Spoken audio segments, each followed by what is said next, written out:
On this episode of the ASC Podcast with John Goehle, we visit the Ohio Association of Ambulatory Surgery Centers annual meeting in Columbus, Ohio, interview some of the speakers and exhibitors, and speak with the association leadership about the conference and the value of the state association.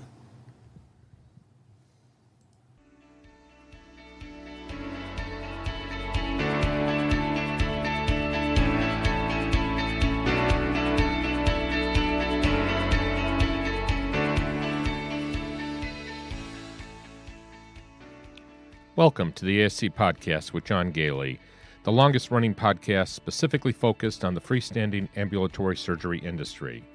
We would like to thank our sponsors, Surgical Information Systems, providing cutting-edge information solutions for surgery providers. Trivalence. Trivalence offers a comprehensive next-generation ASC solution that optimizes payment and supply chain performance, enabling actionable data insights. And Ambulatory Healthcare Strategies, the nation's leading regulatory and accreditation compliance resource for ambulatory surgery centers. For more information about our sponsors, please visit our website at ascpodcast.com.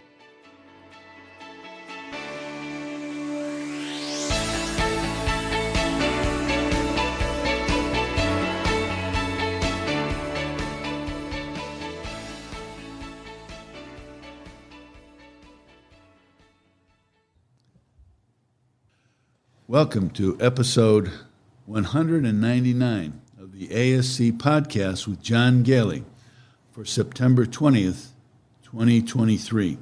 Recording from our temporary studio in Columbus, Ohio during the annual meeting of the Ohio Association of Ambulatory Surgery Centers. This is Tony Lyons, guest co-host for this episode and a financial specialist with Ambulatory Healthcare Strategies. We would like to remind our listeners that the ASC regulatory environment is a rapidly evolving landscape, and the material presented in this episode is based on the most current information available as of the date of recording.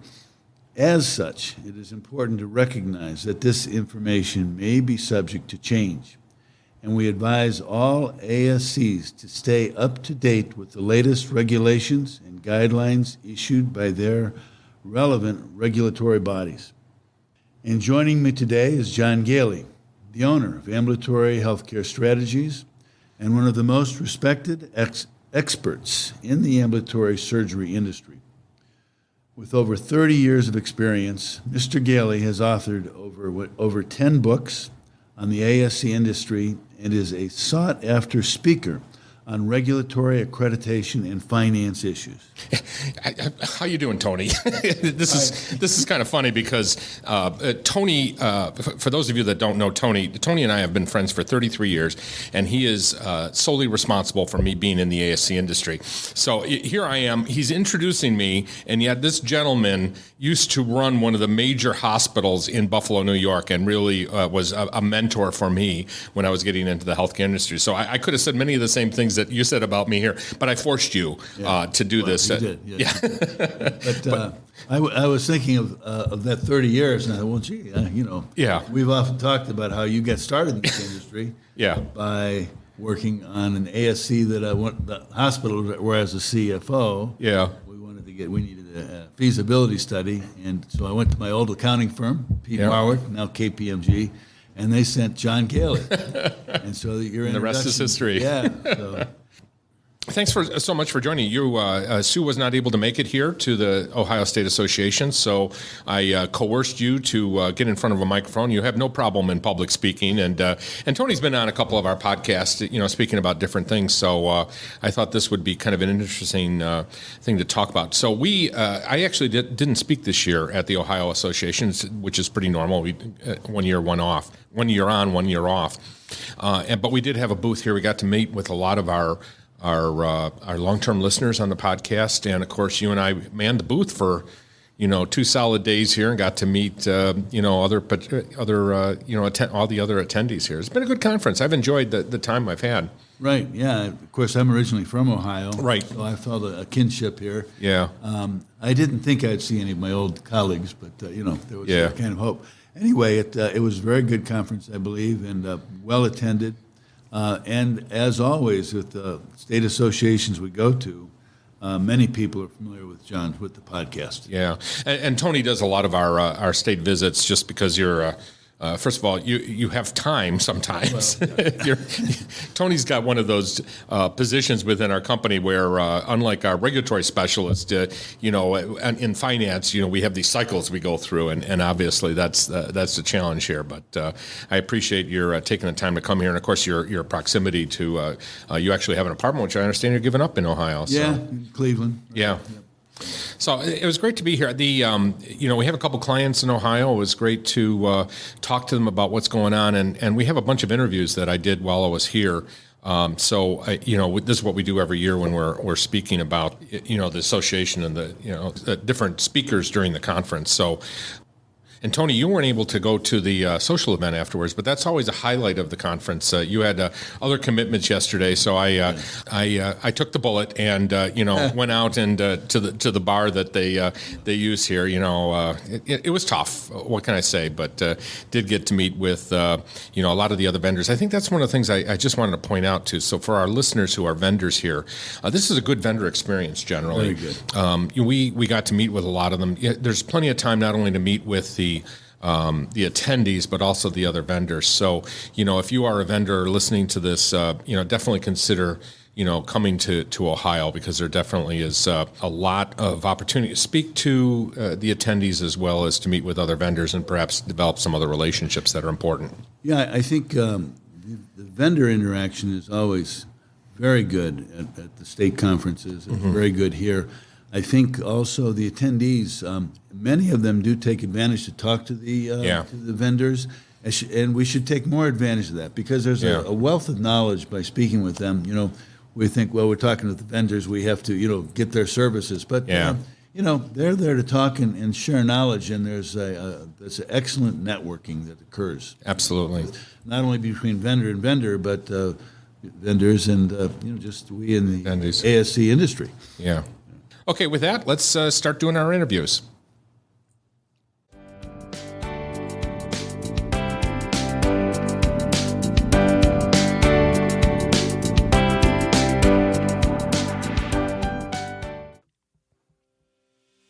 As a leader in the ambulatory surgery industry, you already know that the ASC Podcast with John Goehle is your ultimate free resource for staying updated with the latest news and information while ensuring your organization maintains regulatory and accreditation compliance.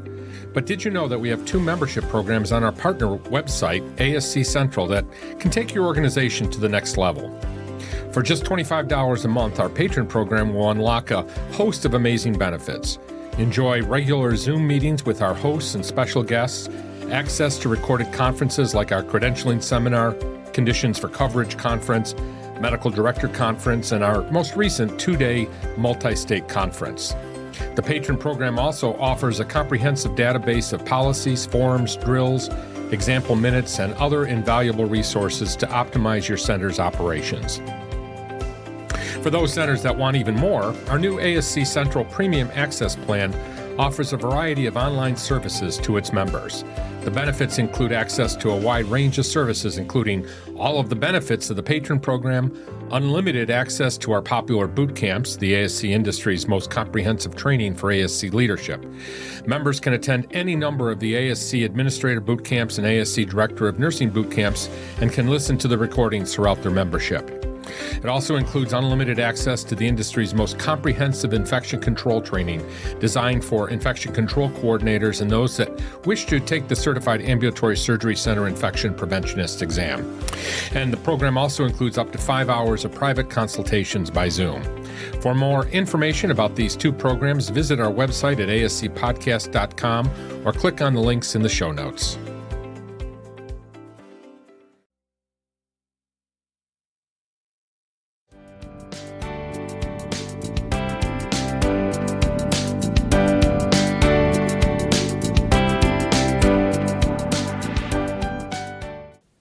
I started out my interviews by talking to Heidi Moss. Heidi is the executive director for the Ohio State Association, and we had an opportunity to speak about the conference and about the benefits of membership in the Ohio State Association. Let's listen.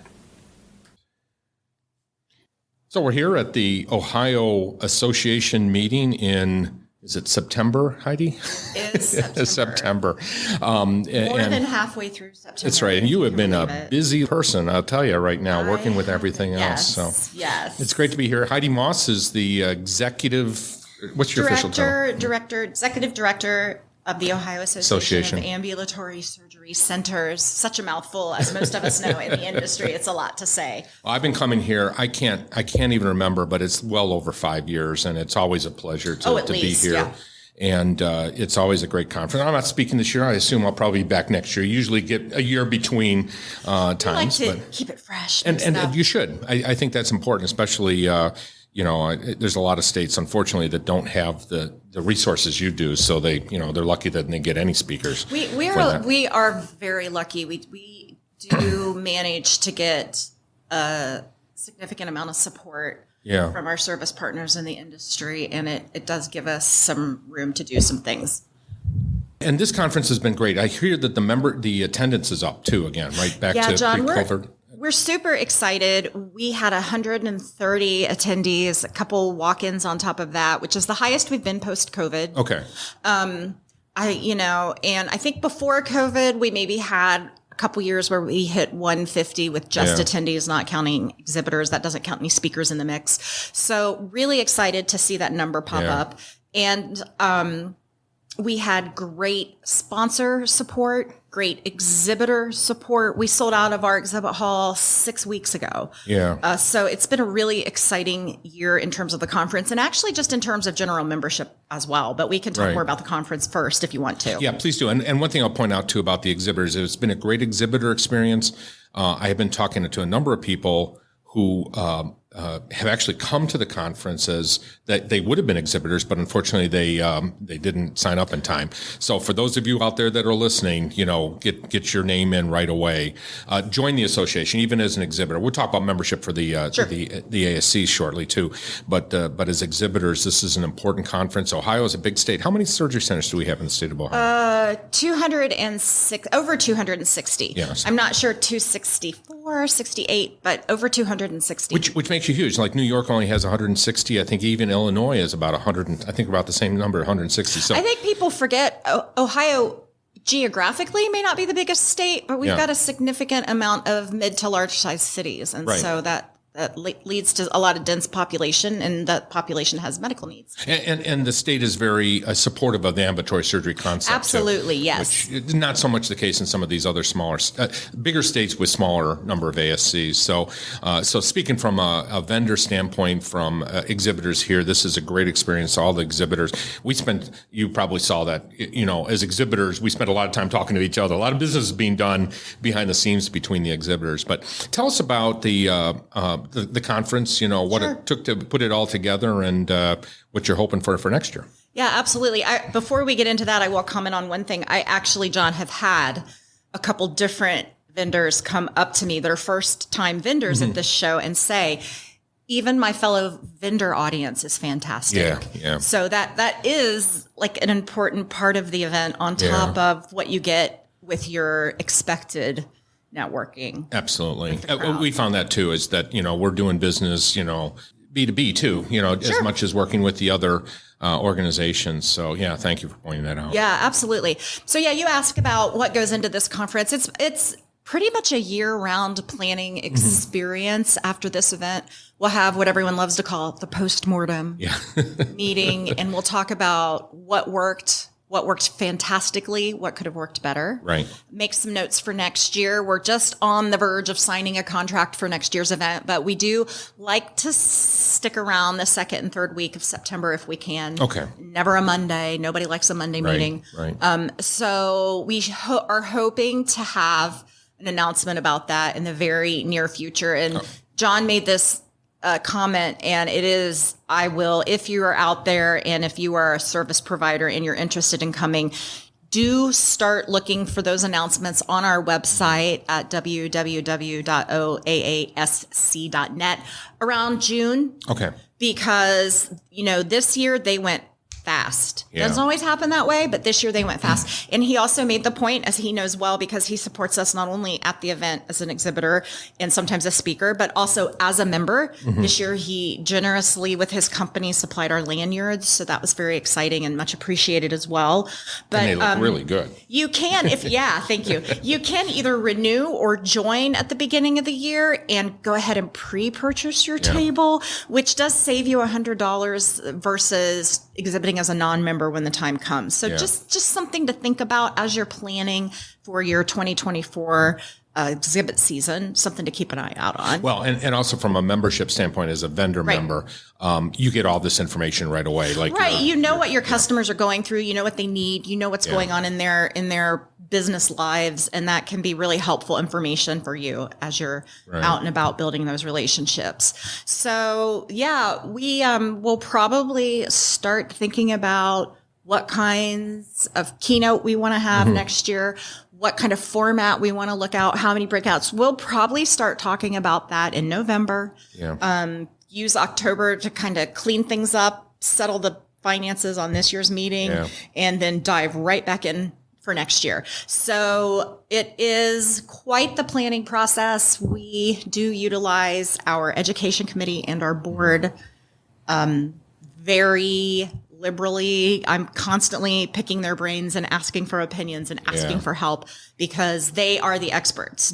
They know what they need. And so ask them. And you got a great board. I do. I have such a supportive, incredible board, and most of my education committee also serves on the board. I have a couple extra folks there that hang on, but it's a great way to foster new board members as well. So we do lean on them a lot for planning, and we just always want to put together the best event that gets our folks in Ohio the best information they possibly can. We try to offer them that 6 hours of infection prevention every year that the folks need and the centers need. And then above and beyond that, we vary it up with both clinical and business related topics. And then, this year we had a little bit more of just like a non-industry related, but inspirational, motivational keynote, because it's been kind of heavy the last couple years. Everybody's trying to make things quote unquote normal again. I don't know that we even know what normal is anymore. And instead of offering one of those problem solving, this is what you do with this situation post COVID keynotes, we thought, let's bring in something a little happier, a little lighter, like set the last day of the conference off right, everyone in a positive mood. And I think it went off very well. I think he was very well received. And, I'm just hoping everyone has a great day today. I'm sure they will. And we're here until 3. So we'll be doing a couple more interviews as we go through. We are indeed, yes. So let's talk about membership. Obviously, now, of course, I attend a lot of state association meetings. This is really one of the best out there. But more importantly, you're one of the most active associations. Now, part of it is because of the size of the state and the number of surgery centers, but, obviously it takes a strong leadership in the organization, strong executive directors. So congratulations for the great work you do. But talk about, what the value is of membership in Ohio's association. I think that the best thing you get out of a membership of OAASC is probably something that doesn't even sound like it's that big of a deal, but it's building relationships with your peers. And sometimes that happens through your association staff. Like a lot of times someone will contact me, and obviously I'm not a nurse. I'm not a billing specialist. I know how to run the association successfully, but I know who to ask. And then I can put an ask out to the members that I think might be able to help such and such a person. We put that question out. We get those people connected. That helps me learn then in my knowledge that I know who specializes in what area of the ASC industry. And we just help people talk to their peers in like a non-competitive kind of way. They don't have to worry about competitors. And I think that's so much more valuable than people realize. And we just want to foster that environment where you need something, We're going to help you. We're going to go to your peers. We're going to figure out what folks are doing. Yeah. There are some great resources that we've built then also within the service provider field, like a John, that, if we get really trapped on something, hey, can you help me out? I have a person, I need to help them. So it's just this amazing set of resources. And it's such an intangible, sometimes it's hard to sell people on that when you say it. Yeah. But when you need something, and you don't know where to go or who to ask, and you can call your association, all of a sudden, like, you get it.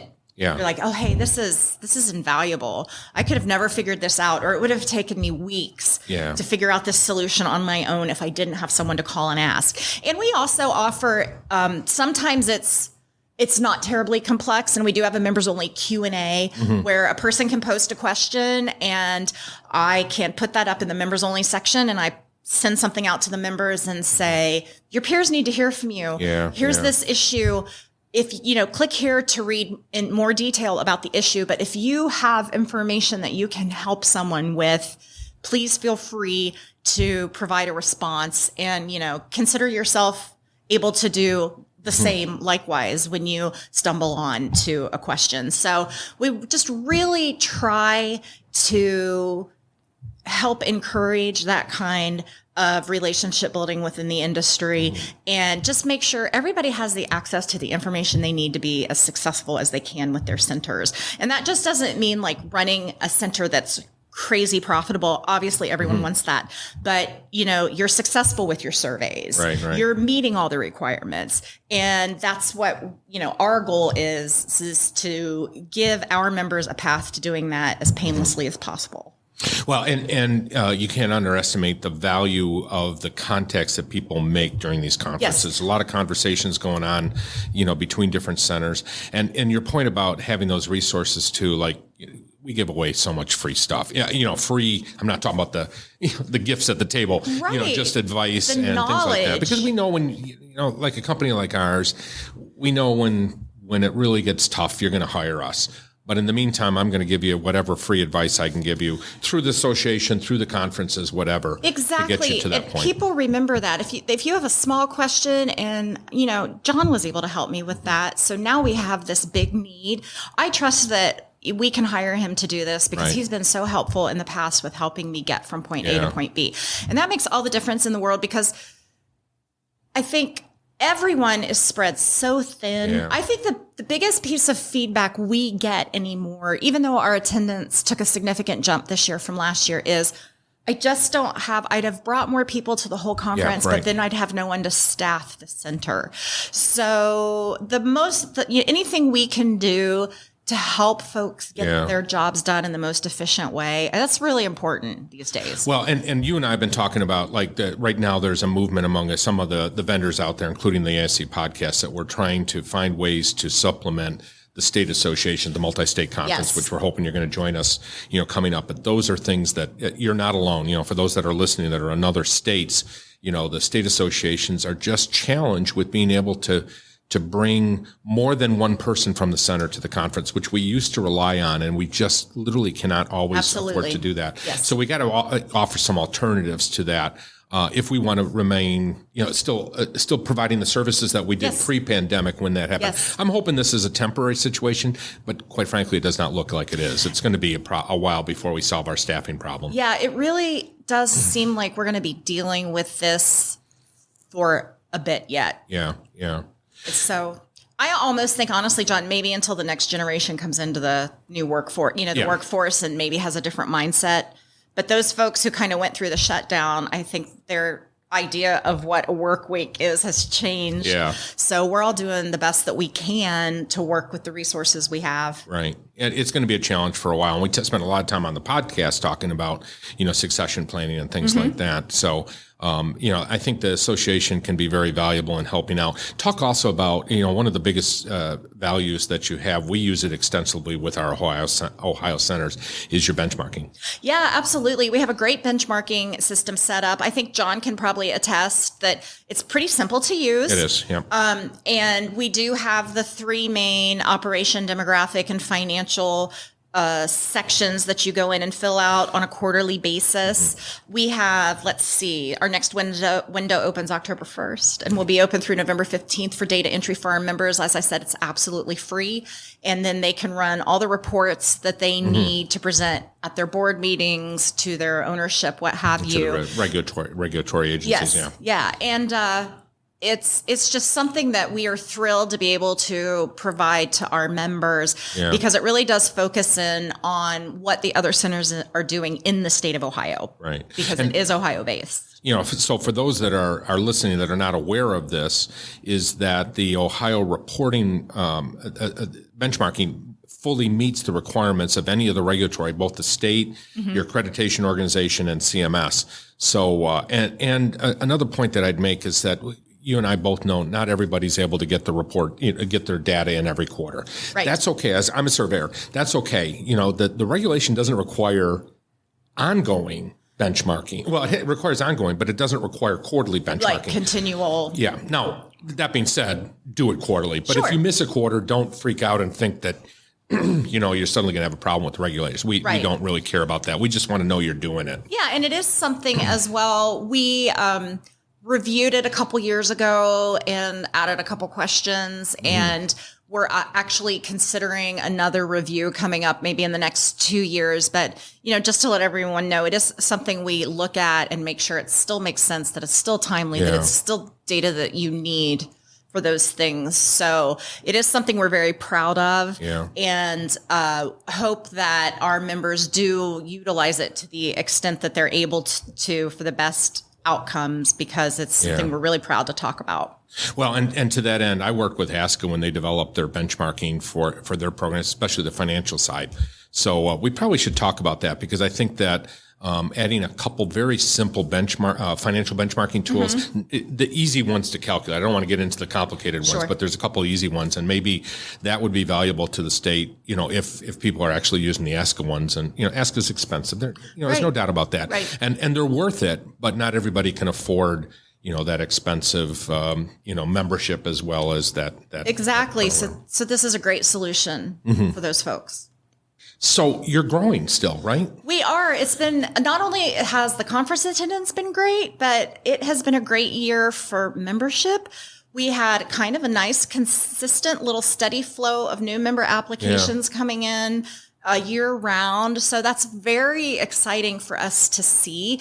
And I think the biggest cause of that has been word of mouth recommendations from, and you know how it is, people, and I think people are changing jobs more now than they did in the past. So you might have a person moving from one center to another, they're able to be an administrator at their new job at a new center. And they say, wow, if you guys haven't been involved in OAASC, you need to get a membership application filled out. Right. You need to be active. It's great. And so again, it's that once you get plugged into that environment, that community, and those resources, you want to tell the rest of your peers. Right. And I do believe that has been something that, for whatever reason, has worked really well this year. I don't know that we haven't necessarily done anything to push. We didn't have a actual conscious, concerted membership drive, but it seems that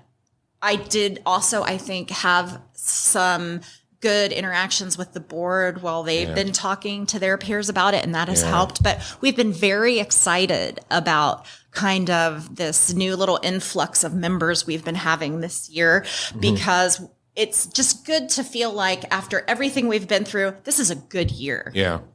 And not every state's lucky in having good years, but here in Ohio, we are very grateful for the year we've had. No, and having visited a lot of state associations over the last couple years, you're doing much better than many of those state associations. And it's a challenge. Even the larger states are having, larger geographically, states are having problems getting people back.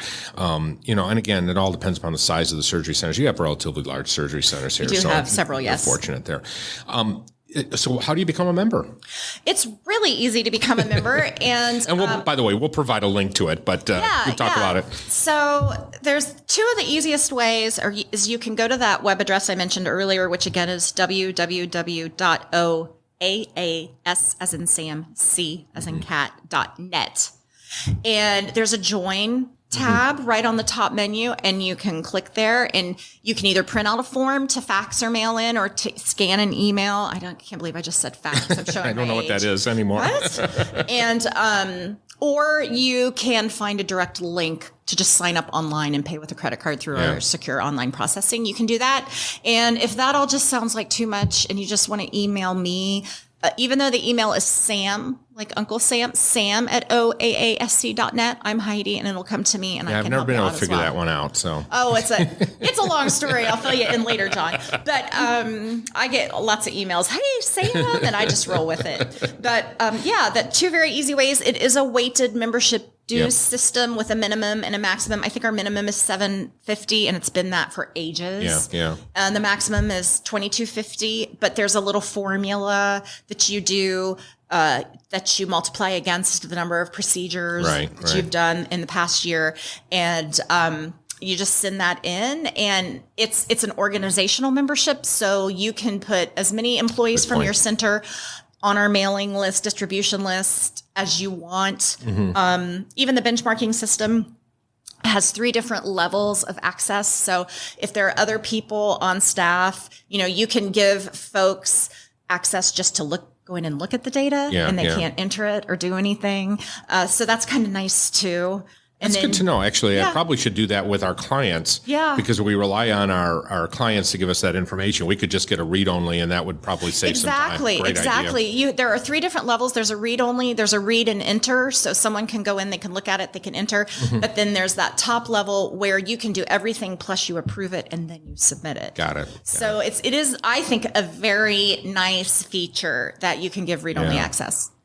As always, Heidi, this is great talking to you. Great conference. Thank you for all the work that you do on a daily basis. Happy you look to do exhausted, though. I will say I'm that. a little tired, just a little. It was rough when the alarm went off this morning. I text my coworker. I'm lucky enough that I'm staying on site, but my partner in crime that opened up this morning, she lives like 5 minutes away, so she stayed at home. But I texted her and I said, you can stop and take an extra breath because I'm going to be downstairs about 20 minutes later than we planned. People have no clue how much it takes to put on one of these conferences. We run the New York one often, and do a lot of work for the New York one. And I know, I'm like you, that it's a full day and a lot of work that goes even before you even get here. I think about how many times I walk up and down the hallway, and I'm amazed this carpet lasts as well as it does. The fact that they have meetings constantly and there are people run, but you never stops. And this is a great site. We're at the Hilton Polaris, which... Are you always here? I don't even know. We've been here a lot lately. We are considering some different venues around town for next year. That's one reason why I can't announce the dates yet. Got it. But we've been here a lot, but we do definitely 98% of the time keep it within the outer belt. Yeah. For anyone who's not a Columbus person, I won't say 270, but we look at that outer belt area. Because that's, just the easiest. It makes the most sense. So I don't know that we'll be back here next year. We might be, but we'll have that information soon. Well, it's a great location. I know when I got on the thruway in New York to get here, it was every inch of the way was high speed until the last mile when I got off to get into the. So trust me, there is no reason that you can't get to this location here. So thank you, John. As always, Heidi, great talking to you. Thanks for having me.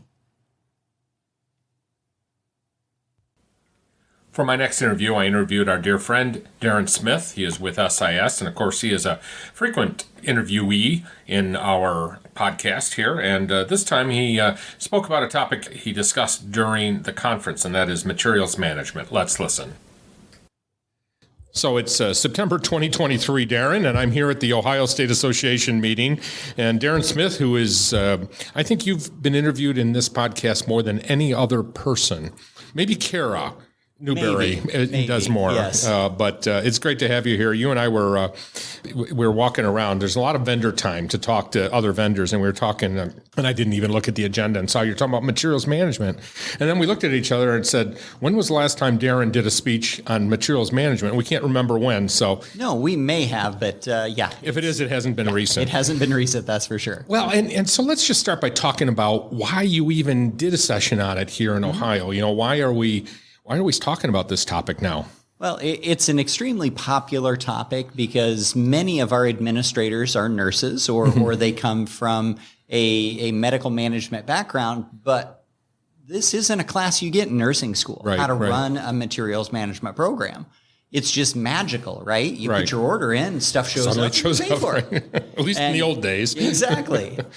So people don't have a lot of knowledge on, am I running my materials management process efficiently? Right. And how do I monitor those things? So I'm trying to give them at least a little something to go on. And well, let's start by pointing out, I hope most of our listeners know you're a nurse, you're with Surgical Information Systems. You talk a lot about various, technology issues and how it interfaces with the clinical side. I think materials managers, we were talking before we turned the recorder on that, often it's your scrub tech, or, a nurse that might have extra hours and, need extra hours, or the administrator or the nurse managers that's doing that. Nobody that had training in it. None of them have been trained on materials management, the things to watch out for, the things that are going to affect your number 2 spend in the surgery center. Absolutely, which is about 25% of the total revenue pull in is probably going to go out in supplies costs. Exactly. And if I have something that's going to affect not only my number 2 spend, but also the results of that efficiency affects my number 1 spend, it's probably something I should educate myself about. And your number 1 customer, which we'd like to say is the patient, but often it's the doctor. Right. Making sure that they're happy with the supplies, that you don't run out of something he needs during the procedure. I mean, obviously we care about our nurses not running out of it, but the doctor literally can take his business elsewhere. Exactly. So tell me, what does an efficient materials management program look like? So we broke it down in our session today into a couple of specific priorities. And the first one was the people part, is making sure that you have chosen the appropriate person to be that materials manager. Do they have the time to do the job? Do they have the skills to do the job? Have you given them the tools to do the job? And then we talked about the processes and having very prescriptive processes. So when that person that works part-time has to go on medical leave, we have some very prescriptive processes they can follow to, how do I reorder something? How do I add something to the catalog? What do I do with something that expired? All of those are processes that need to be prescriptive so that someone can pick up where someone else left off. And then the final part that we were looking at was monitoring all that. How do I know, what kind of reports do I run? What kind of things do I look at to make sure that we have an efficient process here? So, of course, paper is always the best, right? Oh, absolutely. Sticky notes on a monitor. That's the best materials management program. A monitor that's turned off. Exactly. I mean, we're in a different world. I mean, you and I both are a little older than the average person out there. You're younger than me still, but, we started with paper systems. Though truthfully, our first system in the first surgery center I had was Temple, the predecessor to all of the SIS products right now, really. And so it became very early in the ASC industry that, you started to have materials management options out there. But, without getting specific about your wonderful product out there, how important is having that information to a materials manager today, as well as administration? It's not just the leadership, but also the materials manager. Right. So the materials manager, there isn't a lot of red flags out there that get waved at you. How do I know whether I'm over ordering? How do I know whether I'm under ordering? Am I getting a good deal on these items? There's not a whole lot out there that is going to supply that information to you. You got to go out and get it. Yeah. And of course, data is king. So if I have the data, I can use that information to determine, am I within a certain variance that I expected? Or do I have way too much supplies on hand? Or I'm not turning these over quick enough and things like that. I'm having to throw them out because they're expiring. I'm reaching that expiration date. Yeah. And then on the administration side, vitally important in the surgery center, and that's why you see all the surgery center softwares having that materials management piece locked into them, because we get that flat fee. Yeah. And if I get a flat fee, I probably should know whether this is a case we need to encourage more of those to come to the surgery center, or is that a case that needs to be shunned from the surgery center? Right. Because, we don't want to do those, a Medicaid ACL at the surgery center because we're going to get $500 for it and it's going to cost us $3,000 to Are get. you going to make it up in volume, Daren? Yeah. It's all about the volume. It's all about the volume. Well, and having that information available and being able to run reports. I mean, a good materials manager is somebody, if you're not already in administration, that's going to be providing reports to the administrator, to the finance department that ultimately gets to the board. So they need to remember that they got to have good information. It's got to be accurate, and they got to act on or have somebody else act on that information. Well, and it for the administrator as well. I've seen a lot of high functioning administrators use that information for insurance negotiations. Yeah, because you'll get to the negotiation table with an insurance company and you look at their reimbursement and you say, this doesn't even cover my cost. Yeah. And they say, prove it. Yeah. And many can't. So that's what they're counting on, is that you can't prove it. Right, so right. Here is exactly how much it cost me to do this case. And let's put that reasonable markup on it. And you can make money and I can make money and I can keep my doors open and keep the lower reimbursement and the lower outlay that you have to do as an insurance company rolling. Right. Because if not, if I go out of business, you're back at the hospital and you're going to pay 60%, if not more, than you're paying me. It's interesting you say that, though. Recent experience has been, unfortunately, we're finding insurance companies are sometimes taking that short-term mentality.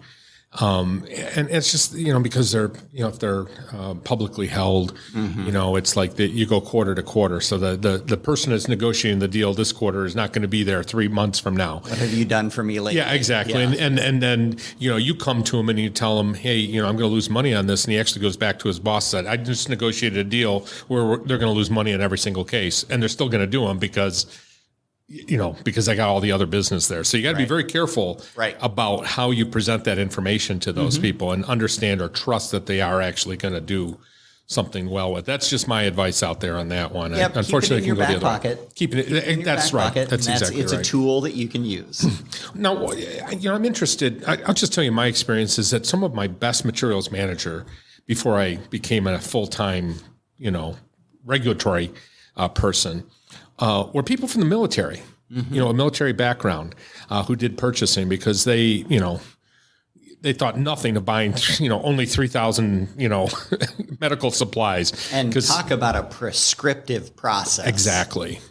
They had extremely prescriptive processes. Yeah. And they had to follow the rules. And if they didn't, there were a lot more consequences than what we have. Absolutely. What do you think? You've seen a lot of surgery centers, obviously, over your years. What do you think is what is a good materials manager look like?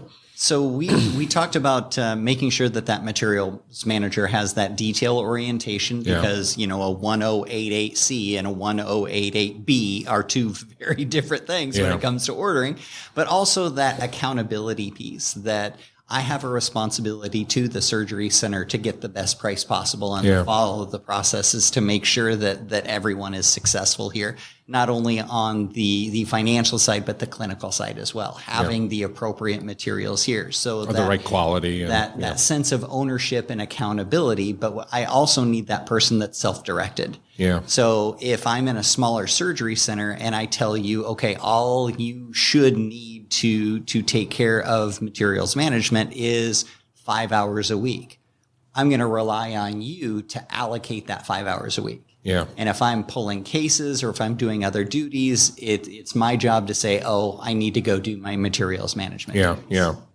It's interesting right now as we think about where we've evolved.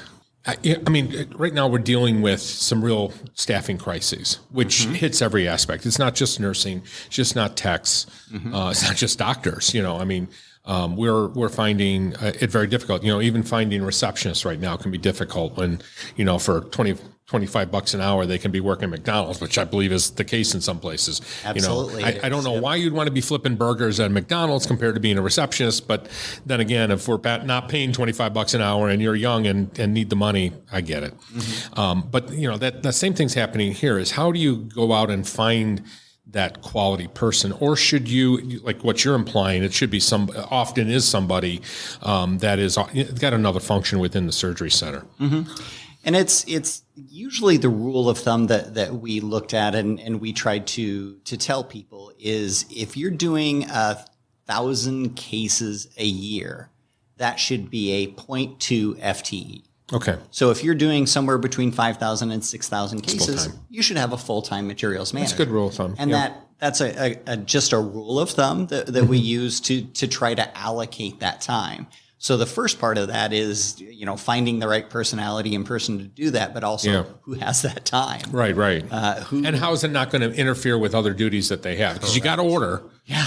But you might be able to be a little bit short on, somebody else might be able to cover for another job in the organization that you're sharing. Maybe they're the first out, the first person that gets relieved once we get surgery techs freed up. Precisely. So, Daren, one of the other things that I found is when I was an administrator, I had to keep a very close eye on the materials management function. I always had full-time materials managers. I always ran very large centers. So they were doing the 5,000. They had a full-time FTE. The numbers exactly match with what you're talking about. But what I found is over time, when they got too busy or they got too, I'd almost say complacent in the job, they were no longer chasing the dollars. Mm-hmm. They developed good relationships with the vendors. They did, their distributor, was was the first person they called. They didn't do the price shopping. Did you talk about that a little bit? Yeah, we did. We talked a little bit about ways in which you can monitor the work that your people that are doing materials management. Yeah. So, you're looking at a business review with your distributor. Mm-hmm. Every quarter, I want you to bring me 10 things that we're ordering that are off contract and some on contract options. Yeah, that's a good idea. Am I monitoring my turnover of supplies? Am I monitoring my value of supplies on hand? Because if that is constantly rising, we're keeping too much on hand. Right. Is my usage matching my volume? So the more cases I'm doing, the more I'm buying. And those things should be parallel. Yeah. I don't want to see those spread apart, and I don't want to see those intersect either. So those are the things that you can kind of keep track of and kind of monitor to make sure that they are keeping up on pricing, they are keeping up on those types of things. And the GPO audit is an incredibly powerful tool. Yeah. And I'm amazed how many people don't ask for one of those. It is something you have to ask for. Well, and every year at least, or more frequently if you're very high volume. You're absolutely right. I've seen places that didn't even know about it, let alone that they could do it every year. Mm-hmm. And why don't you describe it for a second? Sure. So that is a process where your group purchasing organization gets a hold of all your invoices. Electronically. Right. And they have software built where it will take those invoices and the order numbers associated with them and compare them to the contracts that are loaded for your particular surgery center. And they can produce a report for you that says on November 8th of 2022, you were invoiced for $3.76 and it should have been $3.70. Right. And now I have all this data in front of me that I can either take back to my vendors and say, hey, I need rebuild for this at the appropriate price, or figure out, I let that contract lapse, or my person wasn't in accounting wasn't checking to make sure that the price was right. Right. Yeah. So that's an incredibly powerful tool that I don't think enough people know about and use.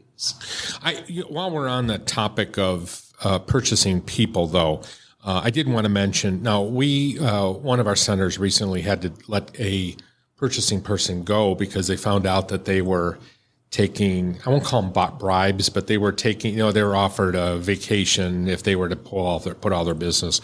I'm hoping, that's the first time I've heard of this sort of, we know that there is that out there. It's the first time I've actually heard somebody actually accept it.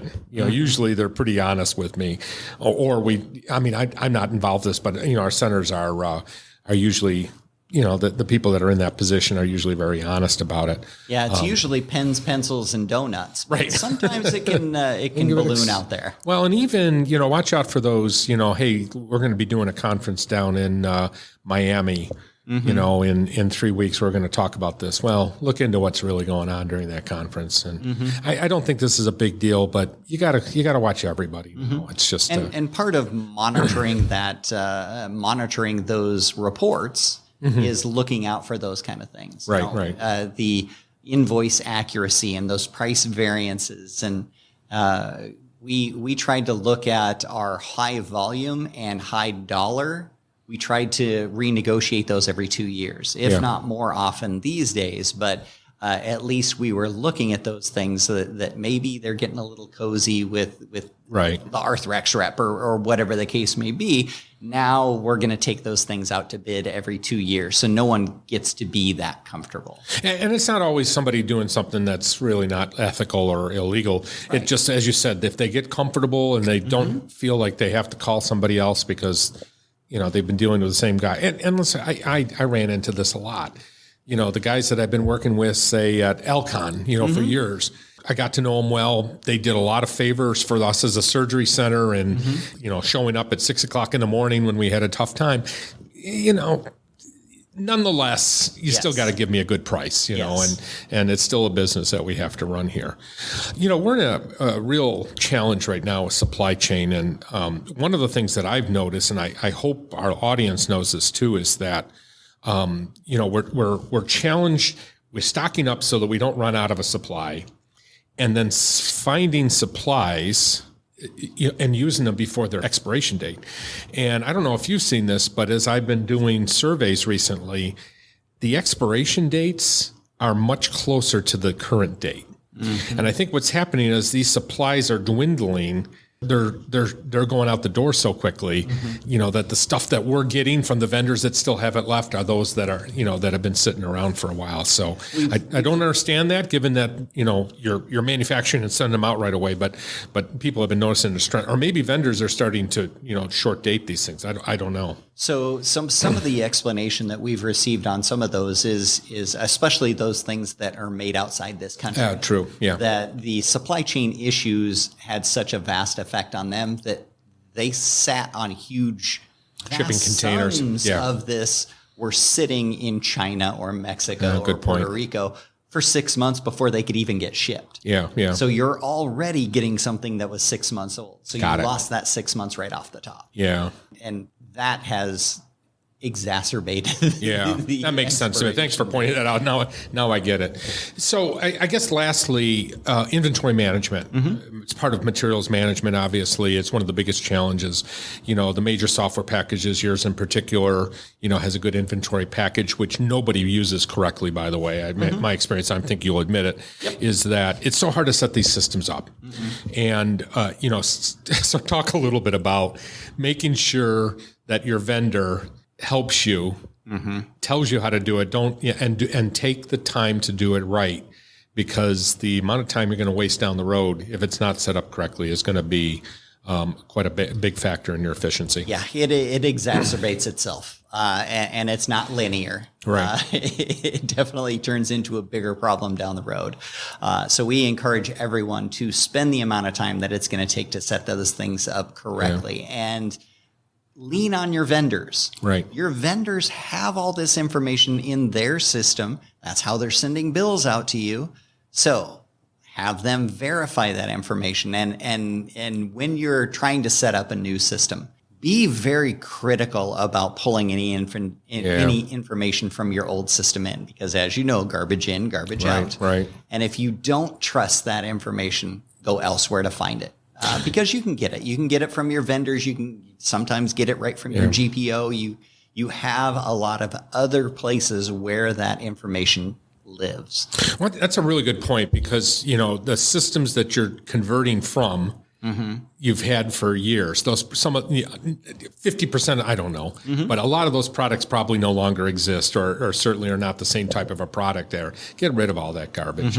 Get rid of the old codes that were in there, where the product's been changed 17 times, and you're still you remember, I gotta load this one here, but I really meant this one over here. That's all. Remember back in the good old days when we couldn't delete anything. Yeah. And we put the ZZ in front of them. and you've got those 4,000 supplies at the end of your the list. last 50 pages you threw out. Exactly. Are the ones that you no longer order. We've been around a long time. I think many younger people have no idea what we're talking about. Another one of my pet peeves, which is a little bit off topic, but still, when we're talking about the computer systems, training on the use of the system. Daren, you and I know we've talked about this before, but every one of the major vendors out there, including SIS, of course, have incredible training programs. Even if you have to pay for that training, people seem to be adverse, or they, you train somebody in the place and then they train somebody else and that person trains another person. And it's like that middle school, telephone. Yeah, right. Yeah. By the time it gets down, and then they don't know about those new innovations out there, or the new product delivery, or availability, all the changes there. Talk a little bit about how important that is to your customers. Yeah, and it's really, really hard to calculate ROI of training. Yeah. Training is not, if I pay $100 for someone to come and train my staff, how do I prove that it was worth it? And so it's a really challenging thing to get people to admit, I don't know all the answers and I do need help. And even though, we've had the same materials manager for the last 5 years, that person doesn't need training as well. Yeah. So the ROI is really hard to manage, but we look at it as the cost of doing business. Yeah. Is not only do the physicians require extra yearly documentation of training, nurses have to keep their license up. We want to look at materials management at that same level, that they're going to need continuing education in order to keep their skills up, so that they can adapt with the changing markets. Well, and we don't always absorb all of the functionality of our systems in the beginning. I'll give you an example. As I'm driving down here, I'm listening to a podcast. You can see all of our computers are Macs, but all of them are Macs in our studio. I learned by experimentation. Here I'm listening to a podcast which talks about all this functionality. I had no idea what was there. And I've been using the system for 4 years now. But the same things happen there. You train them, but maybe they didn't pick it up the first time. Right. Or you add some new functionality that hasn't been there before. Because when you're going through implementation, your hair's on fire. Yeah, you right. just want to get the supplies in the door. Right. You just want to The get bare the bill minimum. out the door. Right. You just want to get the minimum documentation. You're not worried about the efficiency at that time. Right. But you can't forget about it. That's when you get 6 months down the road, okay, let's revisit this. Or 6 weeks down the road, okay, let's revisit this. Am I using all the different functions that I have available and that I'm paying for? I was just going to say, you're paying a lot of money for any of these systems. Why wouldn't you want to pay a little bit extra money to be able to use all that functionality? And the self-training modules have come so far. Yeah, we learned a lot during COVID. There is an incredible amount of content out there for video training and having that machine learning training that has a better understanding of how to create content that you're going to understand And be able to repeat it. As opposed to having somebody do the training for you and having to ask questions over again, which you might not ask the second time because you're embarrassed that you didn't pick it up the first time. Exactly. Yeah, I mean, that's the whole thing with our virtual conferences. Every one of them is recorded. Every one of them you can listen to over and over again. Same concept here with the training. If you're going to spend the money for a good software package like SIS, you also want to make sure that you're getting the full functionality there, which means you got to do the training. I love self-directed training because I can fast forward through the stuff I know. All my sexual harassment training every year. I work for 5 different companies. I have to go through 5 training. I get it. Yeah. Same thing here. You're right. You want to pick up on those things that you didn't learn the first time around. Daren, as always, it's a great talking to you. I think we have something coming up very soon that'll go out on the podcast. You probably don't know it. People behind the scene that schedule you, but as always, it's a great having you on the podcast. Thanks a lot, John. I appreciate it. Next, I had the pleasure of speaking to Eric.Plinke. He is with Dinsmore and Shohl, a law firm in Ohio, and he talked about an interesting topic, NPDB. We rarely talk about the National Practitioner Data Bank in any of our conferences, and this ended up being a very interesting interview. Let's listen. I'm here at the Ohio State Association meeting with Eric.Plinke. He's with Dinsmore. Are there more names in the Dinsmore name? It's Dinsmore and Shohl, actually. Okay, yeah. Well, you're not. Your name isn't up there yet. But you'll be up there nor soon. will it ever be. That's good. I think that's a good thing. So I apologize to you because I missed your presentation because I got into a conversation with one of the other vendors here and completely missed it. So, but you and I have talked quite a bit about what you talked about. And what was the name of your presentation? So it was NPDB and professional reporting update. Gotcha. And it was fascinating to me, the MPDB side of it, because I don't think I've ever heard a speaker at a state association, let alone, a national association, talk about this topic. And yet every single one of our surgery centers, of course, deals with the MPD literally on a daily basis, at least when they're doing a credentialing. And so I had a whole bunch of questions and then you and I talked. And so let's just start by talking about what your presentation was focused on. Yeah. So really, John, it was focused on, as you said, getting the word out that it's not a topic of, frequent discussion from a seminar or educational standpoint, but I think from a day-to-day, week-to-week, month-to-month, real life interactions within an ASC setting, reporting issues do come up, whether it's credentialing on the front end, reappointment, or you have an incident or occurrence in the ASC setting that triggers questions of, a professional review action or some reporting issue, or, you're just trying to do the right thing of, calling a timeout on somebody while you can do an investigation. And each of those points in the review process raises questions for data bank reporting, depending on what you're doing and how you're doing it and the circumstances under which you're doing it. And then on top of that, as I'm sure you've seen in your experience in the industry, in various states, and I submit nationally, there's a movement to be more accountable, more transparent, whether it be NPDB reporting or just professional reporting, because all the ASCs are full of professionals, whether they be physicians, nurses, CRNAs, what have you, that each of those individuals, there may be reporting requirements for the entity for misconduct separate and apart from what the data bank may require. So that'll vary a bit by state, but I've done some authorship on this. It's been published.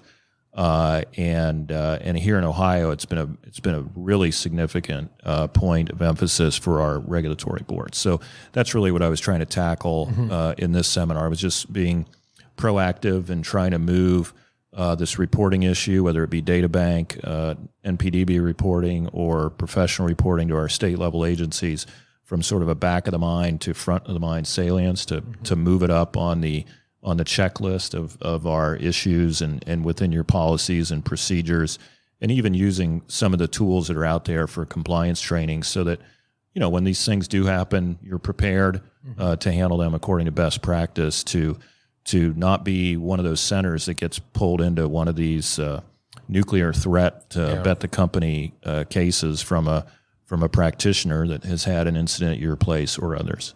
Well, and let's start with that. I mean, this improper credentialing, I do expert witness, as I mentioned to you before. It's becoming one of those things that's tagged on to a lot of the malpractice case. I won't say a lot of them, but it's something that plaintiffs' attorneys are getting familiar with, and they just throw it in with all the other accusations that they make at the same time, which means that suddenly your credentialing process comes under scrutiny during a lawsuit. I'd much rather, as a surveyor, I want to make sure that, also that credentialing is done properly. So now there's two, levels of threat. The surveyors are going to catch you, or, you're going to end up with a lawsuit at some point. Unfortunately, it's difficult to avoid them completely in this industry. So we have to let our listeners remember or, be mindful of the fact that improper credentialing is one of the hotter topics out there right now.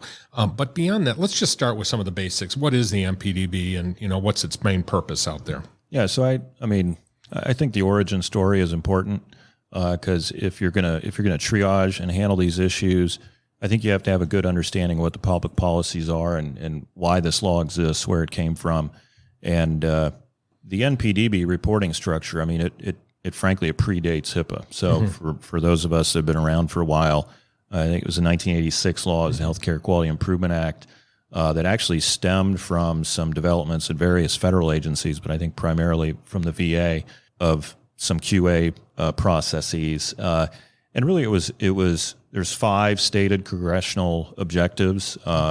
They focus on peer review. That peer review should have an active role in facility oversight of their It's part of the practitioners. quality improvement. Yeah. But really, fundamentally, the law was there to stop at the time what was sort of state hopping or facility hopping, where a physician might have issues in one given state or at a given facility. They're reviewing that physician, and while that review is going on, there's threats of suit from the physician to the facility. The practitioner goes to another state or another facility, and there's no reporting of what those issues were from the first facility. Yeah. At the time, one of the stated reasons was the first facility was hesitant to report because of threat of litigation. Yeah. And then it was also difficult in those facilities to get members of the medical staff to participate in peer review because They were they would afraid be of being wrapped sued. up. They would be wrapped up in the litigation. So Yeah. Congress addressed that sort of wholesale in developing a reporting system through the data bank, which came along through the regulations, and providing some federal immunities to protect peer review. And those immunities are really significant. There's both the immunity to the report itself, but then there's also broader immunity to the peer review action process, or the professional review action process is the term under that law. But so the data bank is, for some of us, getting a little long in the tooth, but I think the public policy aspects of it are really positive. They're there for the right reasons. And one of the other parts that I talked about today was really getting the message out there that while it's sort of a stick and a carrot or carrot and a stick approach, that, hey, you have to follow the law, but that there are benefits to it in the form of the immunity. And those immunities exist, at least under Ohio law, for the professional or entity reporting that our state requires. So, you want to do the right thing in protecting your patients, protecting the public, making an issue known, and then in exchange for that, because that's not an easy decision. Nobody wants to be the rat, so to speak. And I think in a lot of professions, there's sort of a culture of silence. Nobody, and then just at a personal level, nobody wants to report. Some of our surgery centers are small. You might be working, say, the medical director, and one of the physicians you're reviewing is somebody you trained with or trained. And it's just on a personal level, it makes it very hard to discharge that reporting duty. But under the law, it is the law. Yeah. There are advantages to doing it. You're not necessarily ending somebody's career. I mean, I think it's a complicated thing that needs thorough discussion and thorough consideration. But we're in a different environment now. And all you have to do is look back over the last 10 to 15 years of the regional or national media attention, whether it be, Dr. Strauss here at Ohio State, Dr. Nasser, there was the physician at USC whose name is escaping me right now, but there's Dr. Death. I mean, it just seems like every couple of months or every year there's a new issue of a physician who either intentionally or unintentionally had bad outcomes or abused patients. And one of the common threads in a lot of those situations is, was there proper reporting? Did people do what they were required to do at the facility level to report that? And then also at the individual level, physicians may have reporting obligations. There may be reporting obligations for the nurses and what have you. Were those things done? Because, if you missed one of those steps, you're going to get pulled in the media attention to one of those, quote, bad centers, end quote, that didn't do their duty. And nobody wants to be in that situation. So I think you're at risk if you're not bringing this to the forefront of your policies, to the forefront of your procedures, in just making sure that you're considering, knowing what the reporting obligations are, and doing a good faith effort to review the circumstances and report when needed. So let's focus on that for a second, because I think I related to you before we spoke about a story about a situation that happened 15 years ago, where I walked into a surgery center. I looked at an MPDB report, which was 70 pages long. And, I asked the credentialing coordinator what she did about it, and she says, I think I joked because she looked like she was 13 years old, and clearly underqualified for this position. Yeah. But, she had a medical director, she had an administrator, a director of nursing there who, she theoretically reported to. But it was very apparent to me that they threw it in the file and left it in there. And it was 70 pages long. Yeah. Now, I'm not one to say, okay, maybe we shouldn't have granted privileges there. That's not my role. Right. But a physician needs to look at this and figure this out. So let's narrow in on that right now. Is that, what should our listeners be looking at? And start, from the people that are looking at it, which are often, clerical people are looking at the credentialing, to the administrator, to the medical director. Ultimately, it's got to be decided by, a medical professional, hopefully somebody in the same field. But I really want our listeners to understand how important it is that we don't just file these documents in our credential files. And maybe even if you can give some stories, about how you've helped somebody along the way. Well, I think, I guess reasonable minds can differ if it's worse to not get the information to begin with or to get it and then not read it. I submit it's worse to get it and not review it, not make it part of the process because all of your policies are telling you to do that. All your policies are, the law tells you to do that. Right. And I think really from a triage standpoint, it starts with the policies. Are your policies up to date? What do your forms say? Because you're right. The NPDB reports are complicated, and for some of these providers that have had a significant claim history or some other adverse action history, they can be substantial. 70 pages, and nowadays when you render the electronic format of the NPDB into paper, I think it becomes even longer and harder to read. And what I've developed for some clients is really, hey, here's a form where instead of handling your committee members 70 pages, you're prefacing it with, here's a shortcut to what's in the NPDB, what's antiquated, what's current, and then have that form created from your policies. Because you're going to have credentialing criteria and components that will require further scrutiny, some of which will be quality or competence related, but some of which may be administratively related. Some facilities may say, hey, if you've got 3 claims in the last 24 months, we're gonna send those cases to QA, or we're gonna do some extensive review on that. Review. Yeah. So you need to have forms that are helping truncate or abbreviate the volume of information you're getting, whether it be original source or NPDB or other things, to focus the members in to sort of make their jobs a little bit easier so that you're not missing things. And I think that's sort of where it starts, because it's easy. Your committee members are often your facility leaders. Yeah. They're leaders. They're leaders because they're busy. Right. And they're not getting paid extra to come and sit in your 6 a.m. credentialing committee meetings. In fact, they're probably they're probably losing and money for every minute that you're there. That they're there. So you have to fight against that because like you're saying, this is fertile ground for claims. I think there's landmines in every credentialing process. I thankfully I don't have a ton of horror stories to relate about this. That's actually good. But I have had clients, surgery center clients who are in a rush to get somebody credentialed and I think anytime there's a rush, or anytime somebody's saying, "Hey, I've got X number of cases," and the business people are getting excited because you're going to fill your rooms and what have you. I mean, that's really the time where you have to stay the course, run your regular processes, and not expedite a committee review for something. Because I did have one where a client was pushing through a practitioner, and they just happened to call me because they were also a candidate for ownership, which wasn't normal because typically somebody comes on staff and works there for a number of years and see if it's a good fit. But this physician from day one was asking about ownership, had a big volume,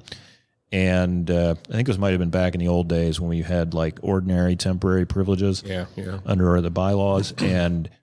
And when the client read me the name, I was thinking, That name sounds a little familiar. Not good when you're a lawyer. yeah. And I just did some quick, digging and was able to pull up some, non-flattering information that hadn't been disclosed. It wasn't that the physician had misled them or anything. It was just the way the questions were. I think he was able to plausibly deny certain things.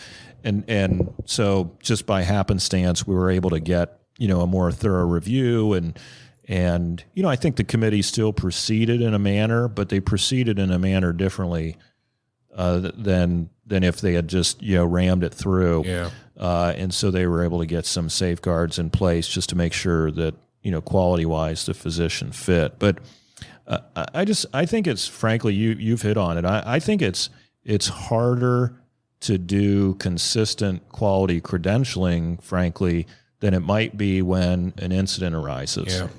Because your systems are trained to focus on an incident, identify and correct and intervene, and everybody's sort of focused on doing that.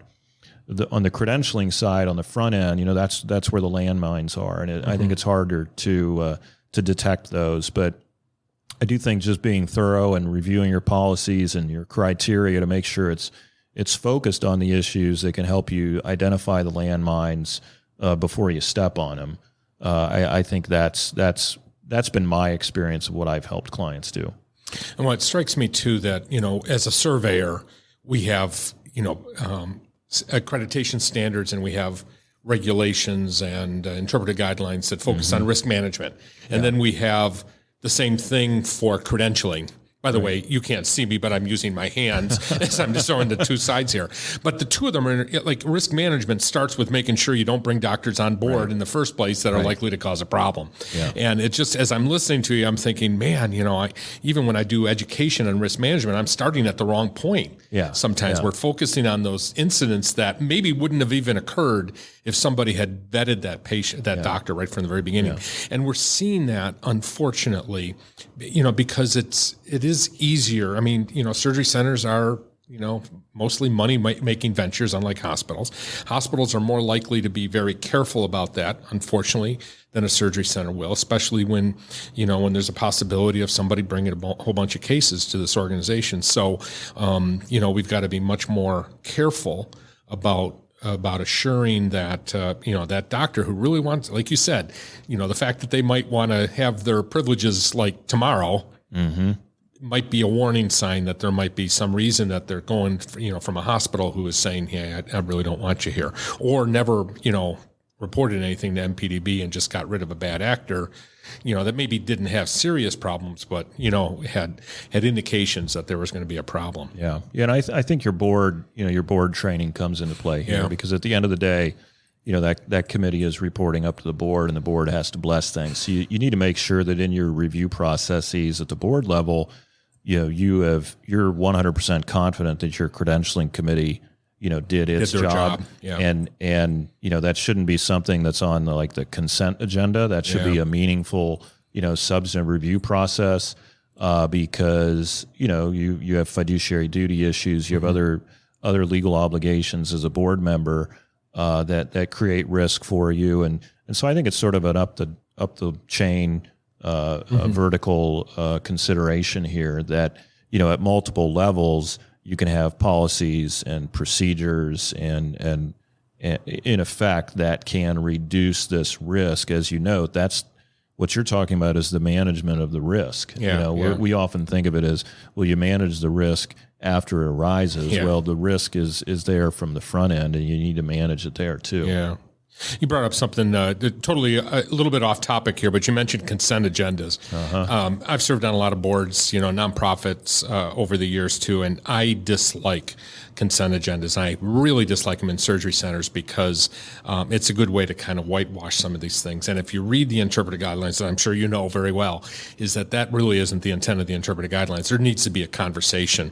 At the very least, as you were saying, making sure that the governing body is comfortable that the peer review process, the credentialing process was done properly.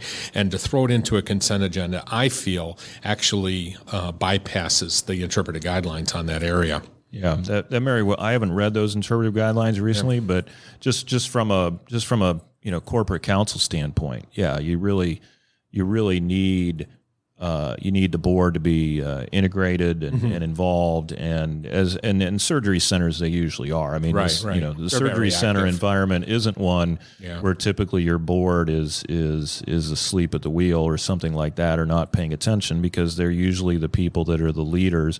I do think it may vary depending on whether it's a JV and depending on the hospital involved, or a management company. You may. That's one of the dangers of a third party manager, is you start to think, well, they're managing, and so you really got to remind your board members of what their duties are, and that those still apply even if you've got a management company, and really, like you said, just trying to avoid the use of the consent agenda. I mean, the companies are not your 20 hospital health systems that where you need a consent agenda to get through meetings. These are usually smaller businesses, smaller enterprises, that there's really no reason to have a really substantial consent agenda. Well, and my argument would be, if you're running that board meeting well, and we do a very good job of it, that board meeting is only an hour long anyway. You do a consent agenda, the meeting's only 10 minutes long, which the doctors might like, but I, as a surveyor, have a real problem with that. Yeah. It gives me heartache as a lawyer too, because that's where the plaintiffs are looking first. Yeah. Even whether it's a commercial litigation claim or a med mal claim, I mean, you can really identify, if you're a clever plaintiff's attorney, some novel theories, depending on the involvement of your board. Well, and let's talk about that just for a second, too, is that you mentioned board education. That's one of our challenges right now, is that so many of our board, they don't have the time. I get it. They're doctors. They've, every minute that they're in, not only the credentialing meeting, but the governing body meeting is, I don't know, they probably come up with a number, but they're losing money for every minute that they're in there, and they want these things over with very quickly. And to that end, they don't always know the rules. They're not reading the interpretive guidelines or the, the conditions for coverage. They're certainly not reading the accreditation standards. Now, you don't know this, but as a podcast, we've introduced the governing body episodes. So there's actually focused episodes. There's only one right now, but it's one of those things that we're working on. I'll have to track that down. Yeah, absolutely. But our goal is to try to give a 20-minute, we try to keep it at 20 minutes. Good luck with me talking. 20-minute, conversation about a very specific topic that's important to them. And I think this is one, as I'm listening to you, I'm thinking to myself, this is a perfect thing to talk about. And I think, I hate to say it this way, sometimes we just have to scare people by giving them, what the horror stories are out there. And you want to avoid that. None of us ever want to be in court, because, again, talk about losing time in a board meeting, good luck spending all your time and not only that, but paying a lawyer, while you're having those conversations. Right. And you need to avoid that as much as possible. But I do think as an industry, we don't do a great job of getting board members to conferences like this, to educational programs like we put on, or listening to podcasts. And there's certainly no books out there that they want to read. I do have a book out there about it, but I know not many people read it, since it's not at the Amazon top of the list there. But I think one thing our listeners need to take away from this is that this conversation that they need to have after they listen to this podcast is not just with the credentialing committee, but with the governing body. You've got some incredible tools out there. The National Practitioner Data Bank report, the application itself, where they outline all of the legal cases that they've had. Those are things that you need to spend some time looking at, instead of just, instead of during the board meeting, somebody just saying, hey, Dr. Smith is up for privileges. Any objections to giving them those privileges? That's not the way this should work. Yeah. It's a risk, and working in nonprofit health system arena too. I mean, that is something where those clients are used to that type of training, because you got community members, or it's probably a requirement. People, on the board, and so it's a different animal in a lot of respects. But and my clients are all over the place. I have clients that, make me come, twice a year and do compliance training, not just to the board, but to the entire membership. Yeah. And that's great, and history tells me, anecdotal, but still 30 years worth of experience tells me that, those clients that are engaged in that, sort of prophylactic approach to training, whether it be just the board members or all of their physician investors, have fewer disputes, have fewer issues that arise. So, I mean, it really is an investment of, are you going to pay less on the training and educational end, or are you going to roll the dice and see, hey, let's see what the claims look like. Not that anybody is consciously making that decision, because nobody's that reckless or naive, but I think it's just not appreciating the investment and not appreciating the risk. So going back to what you're saying, maybe a horror story or scaring them to death works. And when I do those board trainings, I usually include one or two of those. Otherwise, they fall asleep or spend most of their time looking at their cell phones. It's sort of like, I think you and I are about the same age, so it's sort of back when we were in school. They'd make you watch those Scared Straight videos. Yeah, they worked. Yeah, that's right. Eric, this has been a pleasure. Thank you so much. I think you covered a topic that we need to spend some more time looking at, and I appreciate your time. Oh, glad to do it, John. It's been great. Thank you. As is a tradition in our Ohio State Association special episodes at the Ohio conferences, we had a chance to talk to Kara Newbury, who is from Columbus, Ohio, and of course she is the corporate counsel for the ASC Association. She gave us an update on what's going on with the ASC Association and legal and legislative issues that are going on in the industry. So I'm here at the Ohio State Association meeting in September of 2023. I'm here with my dear friend Kara, who is a local person here in Columbus. So you only have to travel 15 minutes to get here. My favorite meeting of the year. You don't have to get on an airplane. Well, thanks so much. I know you're in a hurry here, and you had an opportunity to speak to the audience about what's going on federally. As I mentioned to you, we've talked to Bill. We've talked extensively on the podcast, so we're not going to repeat a lot of that stuff. But there were a couple of things that you and I talked about beforehand. Let's start by what's been ASCA's response to the proposed 2024, because there were a number of things that came out that we know we weren't terribly happy with. I think the buzzword that CMS and Congress has been using a lot is transparency. And I think that the lack of transparency in this rule was what disappointed me the most, and what we will be bringing up in a meeting that we have coming up on October 3rd with senior CMS staff.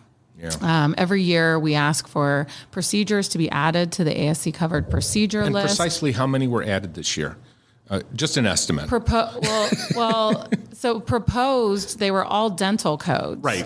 I mean, zero. There were zero surgical. There's one dental code that we had requested, and zero of the other surgical codes, including total shoulder arthroplasty, remains off of the ASC covered procedure list. And as I've been harping on now for a while and put in our comment letter, we had total knee added in 2020 and total hip added in 2021. And in 2021, ASCs performed almost 21,000 total knees on Medicare fee-for-service beneficiaries and nearly 10,000 total hips. Yeah. And they won't add total shoulder. And so when we talk with the chief transformation officer at CMS in early October, that is going to be one of our keys of that conversation is, somebody just needs to explain to us why they refuse to even discuss it. Yeah. When they're even much more intensive cases are included in that list, as you said, it makes no sense at all. And we don't, I kind of balance that because I don't want to say, well, you have this on this list or that on that list, because we don't want them going. We don't want them going backwards and taking codes that we know that we can perform off of our list. But yes, it's just puzzling. It doesn't make sense. Yeah. Well, now I popped into your session. I've been doing a whole bunch of recordings here, and I popped into your session very quickly, and you were talking about the information that's provided to that's available on the public website. So all of this information that we provide as part of the Medicare Quality Reporting Program ends up available to the public, but most of us don't know how to access it. So can you talk a little bit about that and how useful that could be for us? Right. Just because something is publicly available doesn't mean that the general public knows where to access it. That's absolutely true. So yes, all of the reporting that facilities do is posted on cms.gov. in a very confusing place and manner. And so ASCA advocated for a better site, and I think you're going to share the link. And it's not a .gov, but it's a .com that's run through CMS's contractor. But on this qualityreportingcenter.com, you can go and compare your data to hospital outpatient departments, other ASCs in your area. And I think that'll really become even more important when we have measures such as the OAASC survey on there. And it'll be easier for the general public to do a comparison of the data. Now, maybe I'm just a cynic. Do I think that there's going to be a lot of traffic to those sites from the public? Doubtful. I think part of the other, CMS, and they think that maybe the media will, you mentioned the public, maybe they think that the media will look at it and seize upon it. And of course, my fear is that, maybe it'll be misconstrued or they'll pull the bad examples out there, which are very rare, and not highlight all of the positive outcomes that are happening in ASCs. You mentioned OAASC, which is not actually specifically referenced in the summaries. But if you read into it, like you and I both read all 950 pages, and I think it was on page 8. I mean, I'm joking here, but it was very deep that OAASC is there. They basically haven't made any changes, and that's why they didn't highlight it. But what's happening with them? So that's exactly right.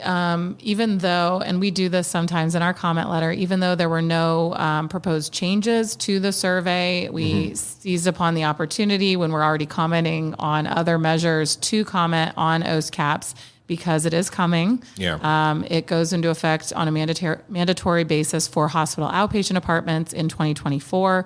It becomes mandatory for ASCs in 2025.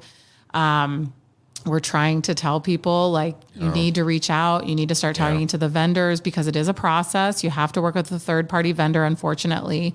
And it's going to take some time to get up and running. I know on ASCA Connect, there was a lot of conversation this week about how it integrates with their EHR vendor. So you're going to have to do some work and communication with, if you have an EHR vendor. So it's going to take some time to get set up. And so even though 2025 seems like it's so far away, it is not. And we hope that people will reach out. There are 15 approved vendors right now, but there's only a handful really who seem equipped to really onboard a lot of ASCs at this point. ASCA does have a special price for Press Ganey. I know there have been some concerns and questions about Press Ganey, but our understanding is they're trying to work through some of those hiccups and hopefully have an even better product by the time it becomes mandatory. But if people want to reach out to me, I'm happy to provide them a couple of other names of some of the vendors that we've spoken with who seem good as well. I will tell you that not all vendors offer all of the modes of the survey that are allowed. Meaning the different ways to communicate with the patient. Correct. So some of them only do a phone survey because they've determined that the phone is the most effective. They think they get the best response rate. And so some of them don't do a mail mode. Right. And thank you for mentioning Press Ganey because there's been a lot of concern about that. But ASCA has been very good about making sure that you connect with them and advocate on behalf of the industry. Yes. And we know, like we said, there was another SPH Analytics was our and then they merged. Yeah. And so, and I know a lot of people liked SPH Analytics and so did we. And that's why we they were great. Had an arrangement with them previously. Yeah. But I will say that Press Ganey has been responsive to the concerns and seems to be working through some of that. But like I said, I am happy to provide a couple of other names as well. I will tell you that when Gina Throneberry, my dear colleague, reached out to all of the vendors, we didn't hear back from several. There was a bounce back of an email. So although the CMS website says there are 15, I would argue there are probably only 5, probably only a handful. And I only recognize 3 names on the list. So I think that and to your point, sign up right away. Even if you don't implement the thing, you got to get into the queue. Get into the queue, exactly. Yeah. And let's point out the other kind of obvious thing. This is going to cost you money. It's not going to be a cheap process. So I will say, when we have a monthly call with CMS, and I have pushed back with them on that. They don't know how much these vendors cost when they are approving them as a vendor of the survey, which I think is problematic. Yeah. I do know that one of the vendors we reached out to, they charged $20,000 for the survey. Obviously, we did not go with them as a preferred vendor, and we've been steering folks elsewhere. But yes, there is a cost attached. It's looking at probably a few $1,000s. Depending on which mode you offer. And that's the other reason that ASCA continues to advocate for an electronic only option, because we do know that would cut down on the cost to our facilities and honestly allow you to get more survey results. Because right now I think people are going to probably just try to get the minimum, which is the 200 completed surveys. But if you do electronic and you can just kind of blanket all of your patients with the email, you probably get much higher response rate than that. So, yeah. And from a quality improvement standpoint, we rely on the satisfaction data so much for our quality improvement programs. Those of us that deal with quality improvement every day, we're very concerned that the results are going to be less useful to us than something that we've created with 5 simple questions, for example, that really get you much more valuable. So one of the things that we've been talking about, Kara, is maybe you want to keep both systems. Maybe you want to do the minimum for the OAS caps, and then keep your other system, because you want that data, you want that valuable feedback that's really much more relevant to you. So but the problem with that is, of course, it's twice as much work. So it's more burden. And believe me, I saw on ASCA Connect this week, people once again were, saying what you just said, and we hear you, and we have been, saying the same thing for almost a decade now to CMS. This survey has been in discussion for since 2012. Since the inpatient hospital. And so, we've been successful in pushing back and delaying implementation a few times now, and getting some small tweaks, some modifications. But, at the end of the day, we understand that it's a new burden, it's a new cost, and that, yes, unfortunately, it will probably take away from some of the other more beneficial data that you were receiving. And that's what I was telling the group. Probably shouldn't put this on record, but for the first time, ASCA did kind of point blank state in our comment letter that CMS might be pricing facilities out of participation in the ASC Quality Reporting Program, which is, really sad, because I think that it could be something and it could be better than what it is. But if facilities are not seeing the value, and of course we know that our ASCs, our facilities are going to continue to do what they need to do to offer the highest quality of care and to, get that, high level of patient satisfaction with or without this government mandate. And so facilities might say, this is going to cost me $5,000. This new, if I do hips and knees, that new, patient-reported performance measure that's coming down the line, maybe that's going to cost me a significant amount of money. And they're going to just look at it from a business perspective and say, it's not worth it. Might as well get that 2% penalty, which, like I said, I'm not endorsing or supporting. Yeah, no, please don't. And it's, it's problematic, but, that might be something that facilities do just because of this additional cost. And we know that there's costs, coming at us from all sides these days. And we're seeing that resistance even for some of the other measures that are out there. You also talked briefly during your session about ASC 20.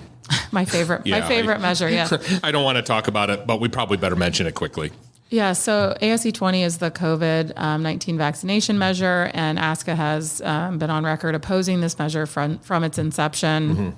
We've had problems working with the CDC through their National Healthcare Safety Network, the NHSN portal through which you have to submit. They're not really all that responsive over there. And, just the fact that you have to pick a week per month to report, and there's quarters, every quarter CMS pulls the data. There's just a lot going on for this measure, which we don't find the value in. The measure is not changing every month, or the data that we're receiving is not changing every month. It's not useful. So we don't know why we have to report it. ASCA once again asked for the measure to be removed. We did add a second request in this year's comment letter that if CMS is, going to keep this measure, they should at least only require it to be reported annually, once per year, as was the case when we had the flu vaccination measure. Instead of, if you miss 1 month out of 12, you lose your 2%, which is ridiculous because the data could be exactly the same as it was the previous month. So, I just want to bounce back to talk about OAS caps. This is coming. It's not, you're not going to win the battle to have this pushed off. So people need to understand that they have to do it. I think we are small, but mighty at ASCA, and we do a lot. But if the hospitals can't can't get rid of some of these things, I think expecting, it to be removed from the ASCs is probably not likely. So no, we anticipate it will be coming. We're still going to advocate for, like I said, some changes. Right. It would be great if we could get it to be electronic only at some point in the near future. I know a lot of the other measures that are under development with CMS are more electronic or even text.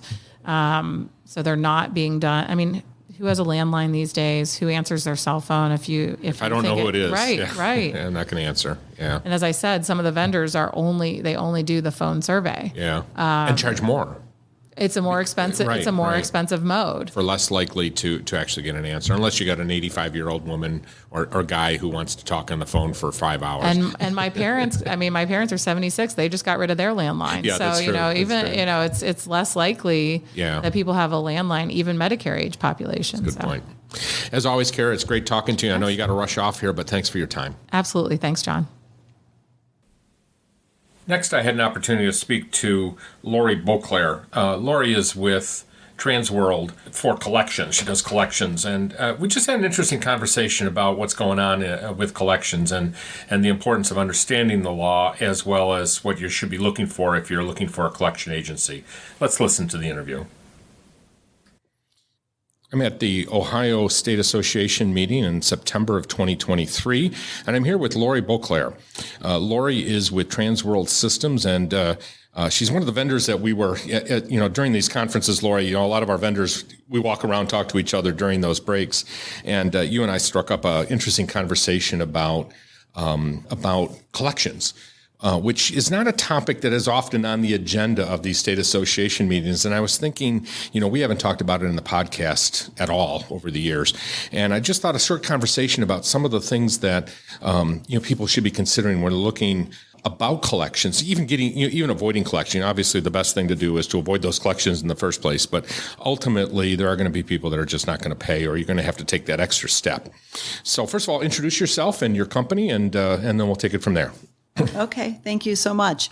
Laurie.boisclair. I have been a representative for Transworld Systems since 1987. Oh, heavens. And which means I have met with many, many healthcare clients and companies over those years. And my goal for what I do for a living is to take a negative, which is delinquent accounts, low-paying balances, non-paying balances, and turn those into a positive, so there's a more positive cash flow revenue stream back to the practice. Right. And people, I think we're hesitant to send our patients to collection. We're in a human services field, and you don't want to admit that you're sending one of your patients to collections, and yet there are people out there that unfortunately are just not going to pay the bills or will neglect it. We know that there's also these older patients who forgot that they had a visit 3 months ago because they've had 20 other visits in the meantime, and it takes a few extra steps. Let's start by talking about how can we even avoid using a collection agency in the first place. What should you be doing up front that can solve this problem before you end up with that difficult situation? That's a fair question because, of course, most practices, because they build their practice on referrals and never want to lose a patient. They never want to turn an account over to third-party collections because they lose control. Yeah. But a lot has changed over the years with the intervention of the Consumer Financial Protection Bureau governing what agencies can and cannot do, but also with softwares that our practices are using. they have become quite sophisticated, giving the practice, for example, a series of letters, scripts, payment plans, making it easier to do business with a healthcare client. Right. Multiple payments on credit cards that they keep on file.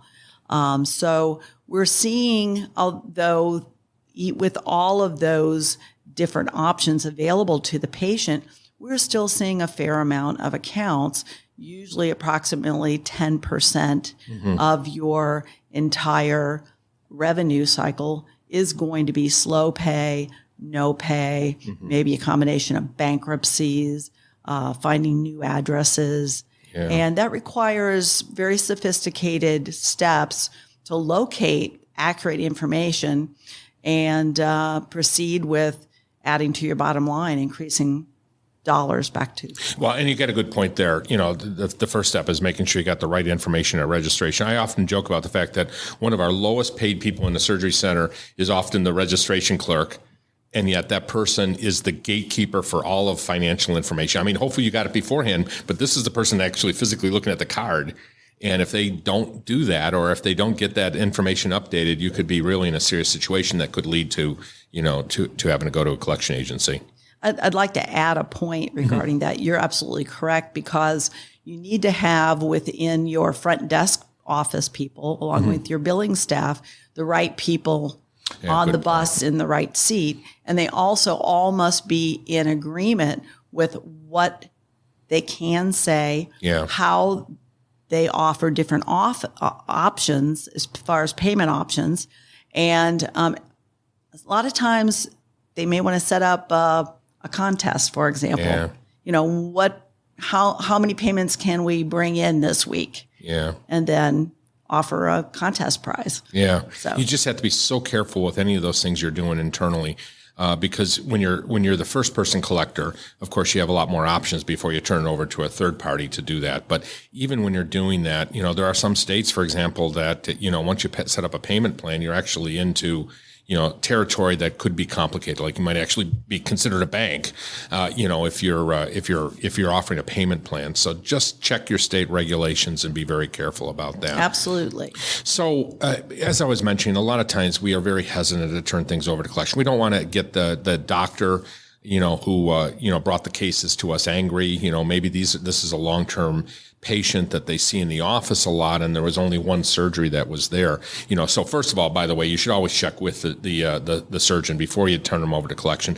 But one of the things that you and I were talking about is that this hesitancy to turn over to collection manifests itself in two ways. First of all, we don't always turn it over to collection. And even as you and I are talking about a $25 copay, you know, you have 100 of those a year and you just paid, you know, you just lost $2,500 worth of revenue. It doesn't sound like a heck of a lot of money right now, but you know, that's a pretty substantial portion of a person's salary. Well, regarding collection agencies, times have changed. Back in the 60s to the 80s, the collection agencies really wanted larger balances. Yeah. And remember, a collection agency can only do up to the amount of work that they're going to provide. They're not going to lose money. Yeah. So if you're using a contingency fee agency, and let's say it's at 35%, they have to figure in the cost of paying their collector. Yeah. Usually the collector is on a flat fee for salary plus a commission, number of phone calls made, number of letters, especially with increased postage these days. Yeah. And how much time and effort are they going to put into, let's say, a $25 balance? Yeah. They really cannot afford to throw a lot of money towards that. Yeah. So you have to look at alternatives to the traditional. Correct. Yeah. Automation is absolutely crucial and has escalated, you know, to work those small balances. And I agree with you, though, if you have $150 accounts, you know, a lot of practices are not turning those balances over. However, you may want to look at a flat rate agency or someone who will, you know exactly what that agency is going to do on their account. They're going to make 2 phone calls. By law, they have to first send a demand, which is a requirement through Regulation F, and then what the process is. Ask the collection agency what the process is. most clients don't know what that collection agency is doing. Yeah. And you have a right to know how thoroughly are they going to work that account? What are the steps that they're going to take? Do they meet all the criteria? Right.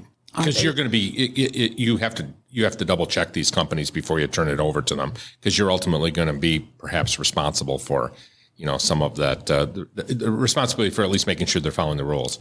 And by the way, I'll just go back to the regulations that, the conditions for coverage actually state that on an annual basis, all of the contractors that you work with, you have to analyze their contract to make sure they're meeting federal, state, and local regulations. So you and I didn't talk about that before, but that's a requirement to maintain your license and your certification. And that falls not only to your computer vendor, but also, and your cleaning company, but also to your collection agency. So very good point. Make sure they have a BAA that you sign. Make sure that you get their terms and conditions, and everything is outlined in the agreement. What are the expectations? Yeah. And Just be careful of that, because some states do not require collection agencies to be licensed. Gotcha. And think about what our product is. Our product is cash flow, which calculates into money. Right. And so anytime you have a situation where practices are handling money, collection agencies are handling money, you want to make sure that you're getting your statements in a timely manner, right? That the commissions are accurate, that the balances are being worked, and that you're able to, in real time, get reports from your collection agency and have a better understanding of what they're doing for you. Right. And one thing we're just about to talk about too is the importance of turning your accounts over before they get too old. Sometimes we just wait too long, and then there's just really not much value to being able to collect afterwards. Can you talk a little bit about that? Absolutely. We actually show a graph, which is from the Department of Commerce, and accounts depreciate approximately 5% per month. Oh, that's good. So the average age a collection agency receives an account, it used to be 8 months. Yeah. Now, with all of our sophisticated software that helps manage those accounts for a practice, after insurance pays, that's approximately 45 days old, up to 60 days old. Then the practice sends the first statement out. Yeah. 21 to 30 days later, they send statement number 2. So now that account is 90 days, and then 120 for the third statement. Yeah. And then their staff, they would like their staff to make the phone calls. They'd like their staff to send delinquent account letters. I've seen all sorts of things, stickers on those statements, past due in red, so on and so forth. Be very careful if you do state to a patient that this account could go to collections, then you must follow through and send it to collections if it goes unpaid. Yeah. So you do not want to state an idle threat. So educate yourself on what should be said and how those accounts are going to be worked. To give you an idea of the depreciation, getting back to that Department of Commerce graph, when an account is 6 months old, that's 180 days, it's 30% collectible. Yeah. So when I hear from clients going, our collection agency is not doing very well. Okay, well, first of all, if you negotiate a low rate, let's say, I'm not going to do business with you unless you're giving me a 25 or 30%. You're kind of cutting your collection agency off at the knees because they can't afford to work the account. So that extra maybe 35%, 40% might be worth it. Might give them the leverage. Yeah. But watch your timing. What are you doing on accounts that are 4 months up to a year old? If you run your aging report and you have more than 20% out past 90 days, you need to rein that in and use a professional service that will bring those delinquent dollars to you. And lastly, we kind of referred to the CFPB regulation. Can you just talk about that for a second? When you're investigating a collection agency, you really need to make sure that they're following these rules. Can you just talk about that for a bit? The CFPB stands for Consumer Financial Protection Bureau. It clarifies rules on validation notices And the CFPB applies to governing collection agencies, debt buyers, collection law firms, loan services. Yeah. It's an agency, it's an arm of the United States government that was formed around 2008 when we had the banking crisis. Yeah. And it's responsible for consumer protection in the financial sector. So the CFPB, as it pertains to a third-party collection agency, it governs how often we can speak with a debtor. Mm-hmm. It governs in frequency. There's 7 contacts per debtor in a 7-day period that is allowed. Mm-hmm. It also, a major change for us is the first time ever we are allowed to text or email a debtor. Mm-hmm.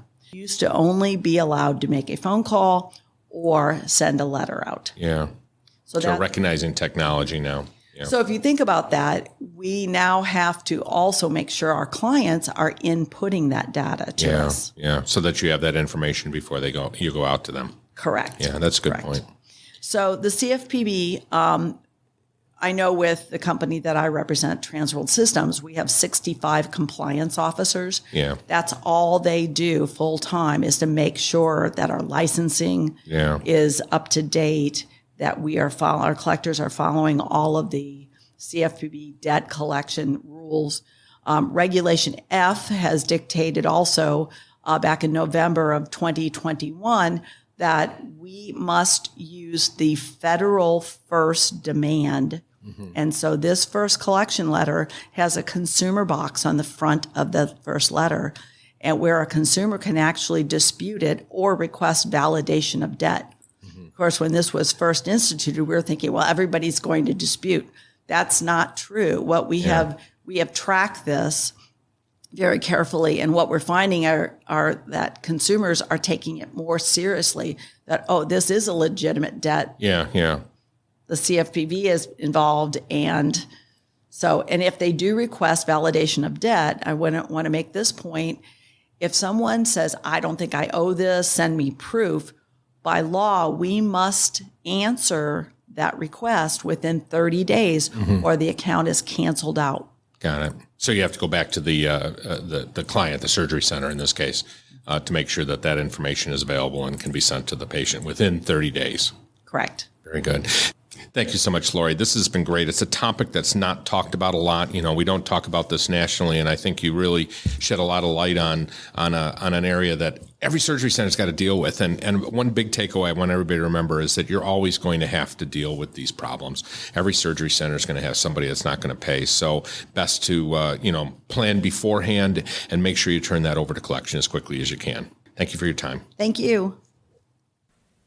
And lastly, I had an opportunity to speak to Sarah Paul. She is the chair of the Ohio State Association Board, and we spoke briefly about the legislative efforts of the State Association over the past year.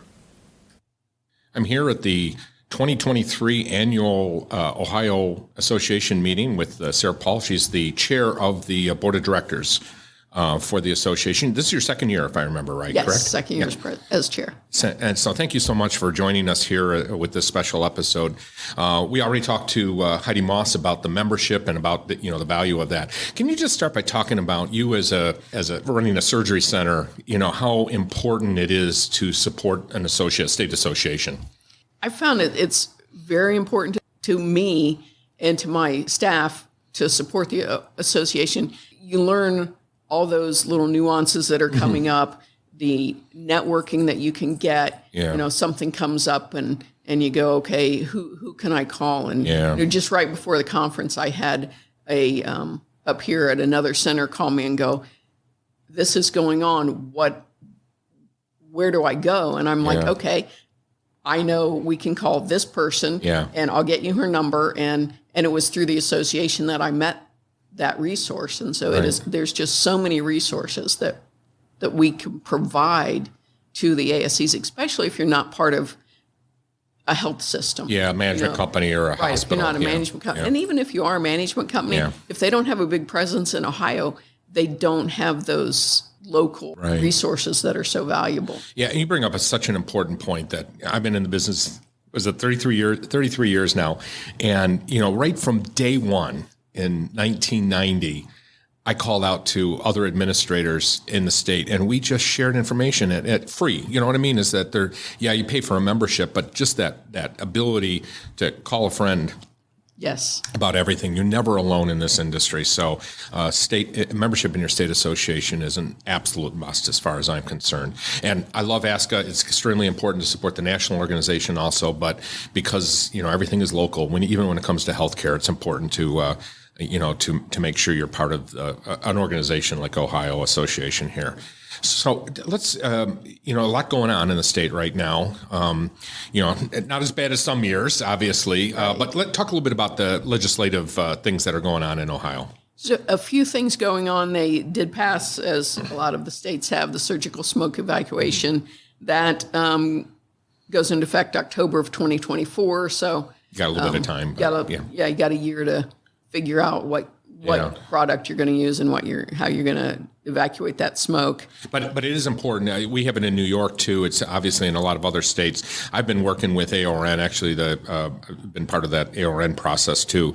To get this throughout all the different states. But just like OAS caps, for example, it better sooner than later to get this in because it could involve some changes to your environment of care too. Yes, absolutely. We've had it in my center for at least a year, maybe two. Yeah. We saw it coming, and it's like, okay, let's get ahead of the curve. And plus, it's just better for the nurses and the staff back in the OR. Right. And we did get pushback from some of the doctors. I don't like this. It doesn't. It affects my feel or with the Bovie. So it takes some time, and definitely get on it sooner rather than later, so you can figure out what works for you and for your center and your physicians. Right. Experiment with the systems, get to know them, test out different vendors on this. Very important. Yeah, absolutely. There's a bill moving through, and the association has a lobbying group that we work with, and they do a great job keeping us informed of everything that's going on down at the State House, and they give us a quarterly update at our board meetings. But if anything comes up in between, they shoot us an email. Great relationships with the legislators. They're always setting up meetings for us if there's something that we need to talk to them about that will affect us. So they're very, very good to have on our side and have that communication and intelligence really coming back to us as to what's in the works or might be in the works or what they're thinking about. So there's a bill that doesn't have any movement on it right now, but it would look to provide some exemptions for prior authorizations, which is kind of an interesting thought process. I don't know how they're going to get the insurance companies to sign on to that, but that's where they're at. Also seems to be going backwards from what we've been traditionally expecting in the industry. Right. So. Right. And then, as with happening across the country, there's some gender services for minors action bills in place, and which is more important here in Central Ohio than one would think, but there are a fair number of programs for that. Yeah, it's always interesting in Ohio because you have a lot of large metropolitan areas, and then the rest of the state is very rural, which is, by the way, what New York is like too. People forget that there's something other than New York City, just like here there's something other than Cleveland. Right. But yeah, a very good point is that it tends to be more in those high density urban areas.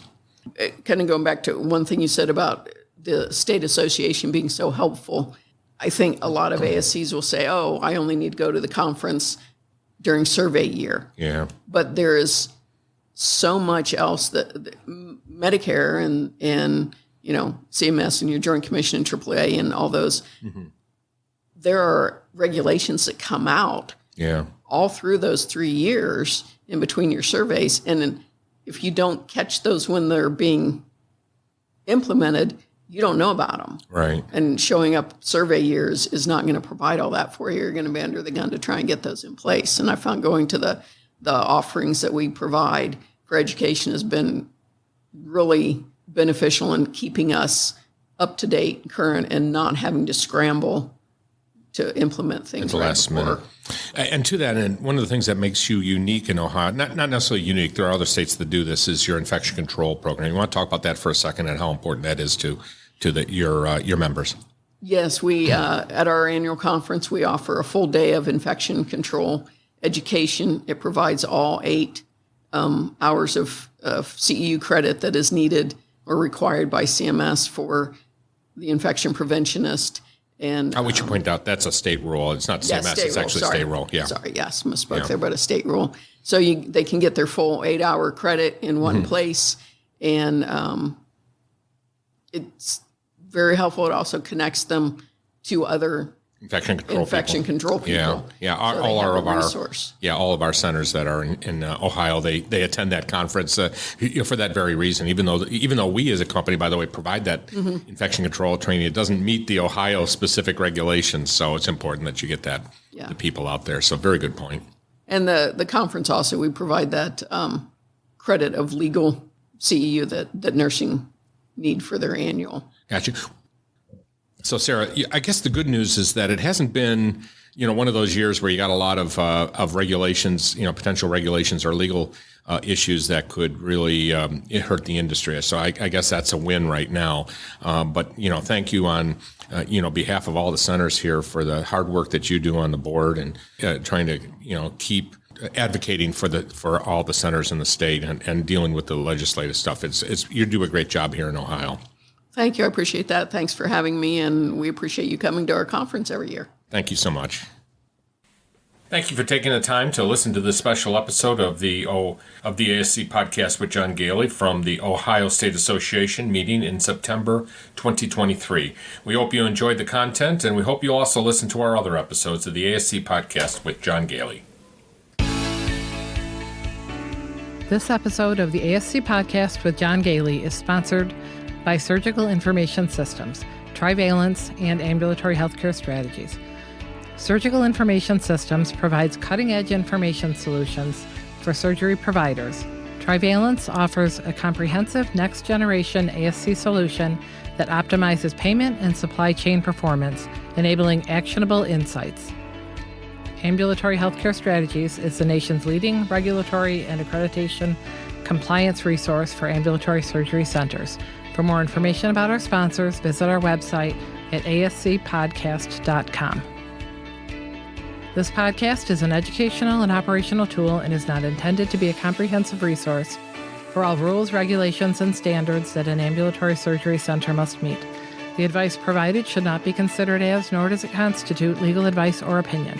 When reviewing specific situations involving legal and regulatory issues, attorneys and other professionals should be consulted. This has been a production of Eden Group Development. All rights are reserved.